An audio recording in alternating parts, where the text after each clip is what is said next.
అందరికీ శనార్థులు దిల్దార్ వార్తలకు స్వాగతం. Sai Leela wines, Durga wines, Lakshmi Narasimha wines, Telangana wines, Sammakka Sarakka wines, Sriram wines, Hanuman wines. Wine షాపుల మీద మంచిగానే ఉంది అవగాహన. జనాలకు చూడు దేవుడు అంటే ఎట్లా నమ్మకం ఉన్నదో వాళ్ళ పేర్లు పెట్టుకుని లక్షలు సొమ్మగా అమాయిస్తున్నారు. దేవుని పేరు మీద ఏ దంద వేసినా మంచిగా నడుస్తుందని నమ్మకం ఎవరికైనా. అయితే గివే వద్దు, తగ్గించుకోండి. మీ వైన్స్ కు పెట్టిన దేవుళ్ళ పేర్లు తీసేయాలని లడా నడుస్తున్నది. ఓష్ని ఇదెక్కడ పంచాయతీ?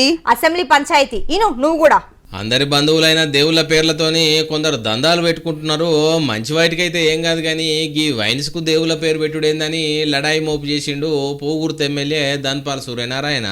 మద్యం దుకాణాల పేర్లను దేవుళ్ళ పేర్లతో రేణుకా ఎల్లమ్మ వైన్స్, లక్ష్మీ నరసింహ వైన్స్ అని అనేక దేవుళ్ళ పేరు మీద మద్యం షాపులు నడుస్తూ ఉంటే వాటిని వెంటనే తీసివేయాల్సిందిగా, ఆ దేవుడి పేర్లను వెంటనే తీసివేయాల్సిందిగా ఆ విధంగా చర్యలు తీసుకోవాలని ప్రభుత్వానికి నేను డిమాండ్ చేస్తున్నా అధ్యక్ష. అయితే తెలంగాణలో మళ్ళా ఇప్పపూసారా రావాల్సిందే, మనోళ్ళు కోటీశ్వరు కావాల్సిందేనని కంకణం కట్టుకొని కూస్తున్నాడు కదా అనురుద్ అన్న. అసెంబ్లీలో ఇప్పపు గొప్పతనం గురించి గట్టిగానే చెప్పిండు. ఎవరికో చక్కెర బీమా వచ్చిన మనిషి ఇప్పపు తాగిండట. ఏమైందే అన్న మరి? టీలా ఇప్పపు వేసుకొని మసాలా పెట్టుకొని ఆ టీ తాగితే కూడా షుగర్ కూడా పడ్డాయి. ఇప్పుడు సోదరుడు చెప్పిండు ఏ దేశంలో, ఫ్రాన్స్ లా ఏం వాడుతున్నారు, ఇంగ్లాండ్ ఏం వాడుతున్నారు, దాని పేరు మీకు ఇప్ప అయినచ్చు, టకీలా అయినచ్చు. ఒకవేళ దాని బ్రాండ్ తయారు చేసి దయచేసి ఆ ఇందిరమ్మ పేరు మాత్రం పెట్టకండి, ఏదైనా మంచి పేరు పెట్టుకుందాం. నేను వచ్చి నోటికి ఎంత వస్తే అంతే అంటావా అనే రాకేష్ అన్న? ఇక అటెంక ఆరోగ్యశ్రీ మీద నడిచింది చర్చ అంతా. ఆరోగ్యశ్రీ కింద as on today pending bills ఎన్ని ఉన్నాయి, బిల్స్ రెడీ ఫర్ పేమెంట్ ఎంత, బిల్స్ అండర్ స్క్రూట్నీ మీ డిపార్ట్మెంట్ లో ఎంత ఉన్నాయి, ఎప్పట్లోగా ఈ ఆరోగ్యశ్రీ బిల్లులు చెల్లిస్తారు? ఎందుకంటే మీరు బిల్స్ పే చేస్తే ప్రైవేట్ ఆసుపత్రులు కూడా ఎంకరేజ్మెంట్ ఉంటుంది, వాళ్ళు ఇంకా మరిన్ని కేసులు టేకప్ చేస్తారు, పేదలకు మేలు జరిగేటువంటి అవకాశం ఉంటుంది. ఇటు ప్రభుత్వ ఆసుపత్రులకు ఇటు ప్రైవేట్ ఆసుపత్రులకు కూడా ఆరోగ్యశ్రీ బిల్లులు పెండింగ్ లో ఉండడం వల్ల ఇబ్బంది జరుగుతూ ఉంది. గవర్నమెంట్ లో 34 కోట్లు పర్ మంత్ ఇస్తే ప్రైవేట్ లో 55 కోట్లు పర్ మంత్ ఇవ్వడం జరిగింది అధ్యక్ష. అదేవిధంగా అధ్యక్ష ఈ రోజు అవుట్ స్టాండింగ్, ఇప్పుడు వారు ఏదైతే చాలా అవుట్ స్టాండింగ్ ఉందని అంటుండ్రో యాజ్ ఆన్ డేట్ 25th వరకు క్యాలిక్యులేట్ చేస్తే ఈ రోజు వరకు 727.75 కోట్లు. అంటే వాళ్ళు ఇచ్చిపోయిన 600కు మేము 28 నెలల అదనంగా బకాయి పడ్డది 100 కోట్ల చిల్లరనే అధ్యక్ష. మన ప్రభుత్వం ఎక్కడ కూడా ఎప్పటికప్పుడు దాదాపుగా ఇచ్చుకుంటూనే వచ్చినాము.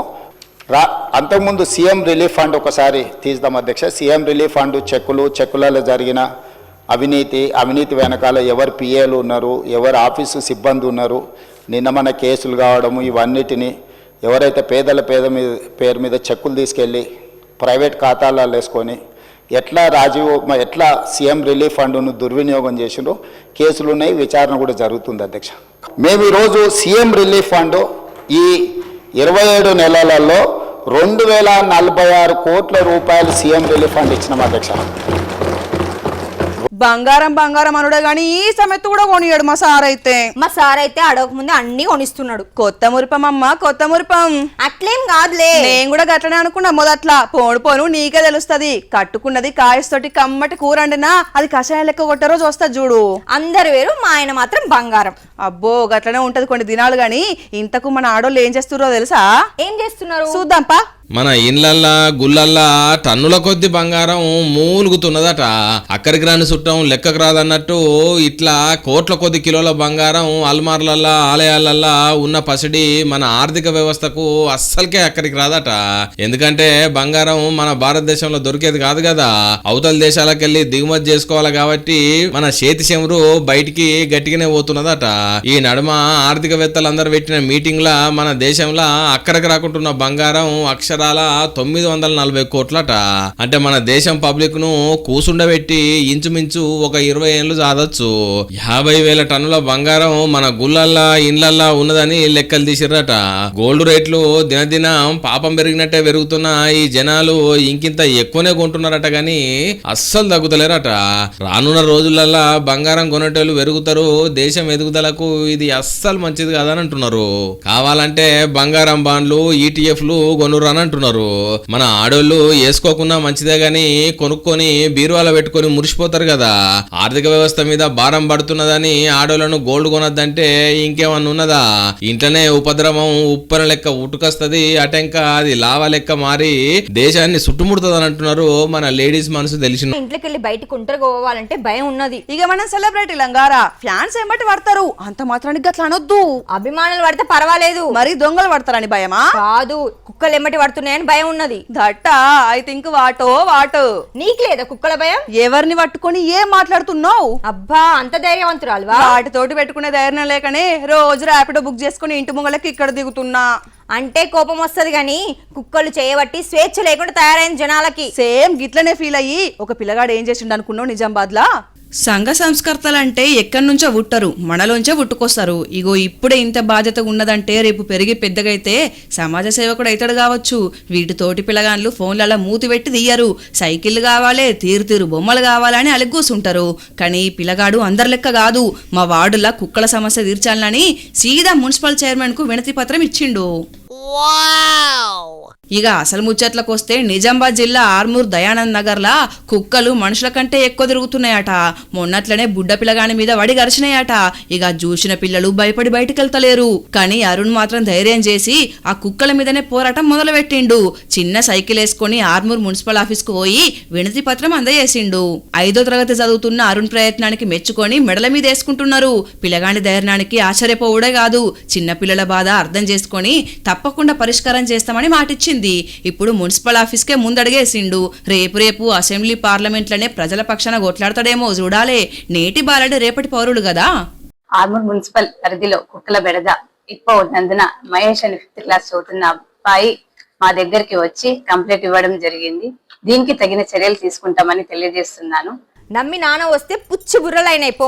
ఎవరిని పడితే వాళ్ళని నమ్మొద్దు. ఏదైనా డౌట్లు ఉంటే నన్ను అడుగు. నేను నానిడని నమ్మను గాని. అంటే నన్ను కూడా నమ్మాలంటున్నావా? అట్లెందుకంటారా? ఎంత లేదన్నా మనం ఒక టీం. మరి నమ్మినోళ్ళెవలు, నట్టెట్లా ముంచినోళ్ళెవలు? కాంట్రాక్టర్లు సర్కార్ ముచ్చట గట్లున్నది అని చెప్తున్నా. ఏది గ్రామ పంచాయతీల బిల్లులేనా? గవ్వేరా, సర్కార్ పనులన్నీ సంకలు గుద్దుకుంటా ఒప్పుకుంటే బిల్లులు రాక అప్పుల పాలవుతున్నామని ఇగో ఏం చేసిండో చూడు. అయ్యో రామా, ఎంత కష్టం వచ్చింది పాప మీ కాంట్రాక్టర్ కు. బిల్లులు ఇస్తలేరని ఎంపీడీఓ ఆఫీస్ గల్మల అడ్డం పండుకున్నారు. భద్రాద్రి కొత్తగూడెం జిల్లా ఎలకలగూడెం, గొల్లగూడెం, మనబోతులగూడెంలా అభివృద్ధి పనులు చేసి అద్దమూల గ్రామ పంచాయతీలను తీర్చిదిద్దితే చేసిన పనులకు బిల్లులు ఇవ్వకుండా ఏడ్పిస్తున్నారట. అప్పులు తెచ్చి పనులు ఏపిచ్చి ఇప్పుడు ఇంటిల్లి పాదమి ఇబ్బందులు పడుతున్నామని కాంట్రాక్టర్ ఆయన కుటుంబ సభ్యులతో పాటుగా ఎంపీడీఓ ఆఫీస్ ముంగల ఈ తీర్ల నిరసన చేసిండు. నాకు కావాల్సిన బిల్లులు 7 సంవత్సరాల కిందట నేను ఆర్డబ్ల్యూఎస్ కాంట్రాక్ట్లో చేశాను. మనుబోతులపాడు, ఎలకలగూడెం, గొల్లగూడెం వర్కులు చేశాను. ఈ మధ్యన పంచాయతీ డబ్బులు పడిన తర్వాత సర్పంచ్కి ఫోన్ చేస్తే సెక్రటరీ చేయమన్నాడు. సెక్రటరీ చేయమంటే సర్పంచ్ చేయమంటాడు. వీళ్ళు ఎవరికి ఇచ్చినా నా డబ్బులు రావట్లేవు. దయించి మేము ఏదైనా వచ్చి చచ్చిపోదామని చెప్పి మండల ఆఫీసర్ కూర్చున్నాం. ఎంపీడీ కూడా ఏమి సాయం చేయట్లేదు. ఎంబీలు ఇక్కడ ఆల్రెడీ ఎంబీ రికార్డ్ అయి ఉన్నాయి. నా అన్ని బిల్లులు ఎంబీ రికార్డ్ అయి ఉన్నాయి. ఆల్రెడీ రికార్డ్ అయి ఉన్న బిల్లులు కూడా నాకు పాత బిల్లులు ఇవ్వమంటే ఇవ్వట్లేదు. మామూలుగానే సర్కార్ పనులు కావాలంటే కాళ్ళకున్న చెప్పులే కాదు, కాళ్ళు కూడా సగం అరుగుతాయి. వాళ్ళ దగ్గరికి వెళ్ళి పైసా వసూలు చేయాలంటే మామూలుగా మర్యాదగా అడిగితే వచ్చుడు కష్టమే అనుకున్నాడు. ఇక ఇట్లా నిరసన ప్లాన్ చేసిండు. కాంట్రాక్టర్లు అనగానే వాళ్ళకేంది అనుకుంటాం గాని పెట్టిన పెట్టుబడి చేతుల పడేదాకా గ్యారంటీ లేదు చూడుర్రి. మరి ఇప్పటికైనా అధికారులు బిల్లులు ఇడిచిపెడతారో లేదో చూడాలే. ఇవల్ల ఇయాల్టి దిల్దార్ వార్తలు. మళ్ళొచ్చే దిల్దార్ వార్తలల్లా మళ్ళా కలుద్దాం. అంతవరకు చూస్తూనే ఉండండి వనితా టీవీ. నమస్తే.